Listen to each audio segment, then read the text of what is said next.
Elisa Tovati était invitée ce 7 janvier 2024 dans un dimanche à la campagne sur France 2. Face à Frédéric Lopez, elle s'est confiée, très émue, sur l'histoire douloureuse de sa famille et sur les atrocités dont sa grand-mère maternelle, déportée car juive, a été témoin durant la Seconde Guerre mondiale.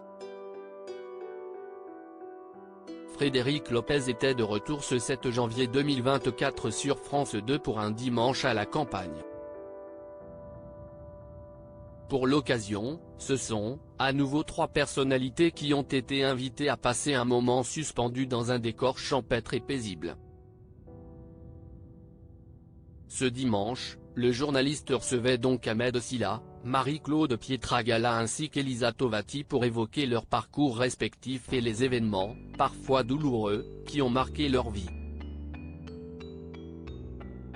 La danseuse se souvenait, par exemple, de son rôle de Kitri dans le ballet Don Quichotte en décembre 1990.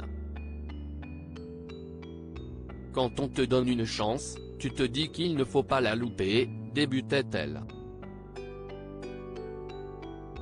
Puis de poursuivre, 3 semaines avant, je me fais un claquage au mollet. Je me dis, soit je ne danse pas et donc peut-être que je ne serai jamais nommée étoile, soit je fais tout ce qu'il faut pour danser.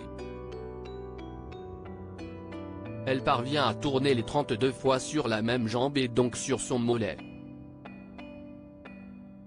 Je ne savais même plus comment je m'appelais, c'était terrible, se souvenait Marie-Claude Pietragala.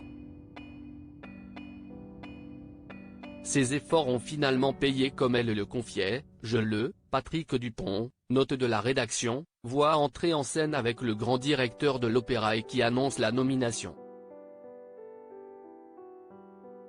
De ce petit rat, je suis arrivée nommée par Patrick Dupont danseuse étoile de l'opéra.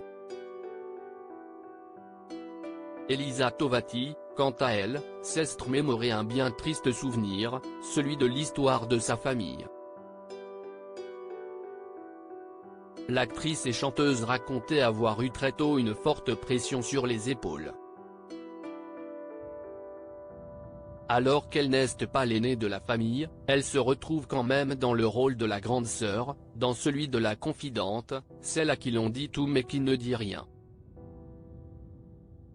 Une histoire familiale douloureuse dans le grenier de la maison d'un dimanche à la campagne, celle qui a tourné aux côtés de Javier Bardem se souvenait que tout le gros poids qui a été placé sur ses épaules lui a permis de justifier son existence, être là pour quelque chose, servir à quelque chose, être utile. Elle expliquait ensuite avoir ressenti une certaine pression en raison de la tragique histoire de sa famille dont une grande partie a été déportée et tuée durant la Seconde Guerre mondiale. Elisa Tovati précisait qu'elle voulait bien faire afin qu'il ne soit pas tout parti pour rien. La comédienne se souvenait des confidences de sa grand-mère qui n'avait jamais échangé sur le sujet, pas même avec sa propre fille, la mère de l'actrice. Les tortures, les viols, la guerre, les meurtres et les conditions de vie atroces dans les camps de concentration, citait la maman de Joseph pour parler des sujets abordés par sa grand-mère. Elle ajoutait, « Ils ont eu cela pendant des années car personne ne les croyait quand ils sont rentrés de guerre. Le fait que ma mère soit née comme une miraculée a fait qu'elles n'ont pas réussi à échanger et puis moi, j'ai été là au bon moment pour recueillir les témoignages. J'ai posé des questions, pourquoi ce tatouage, pourquoi cette cicatrice, pourquoi elle n'a eu qu'un enfant, pourquoi on n'a pas de famille ?»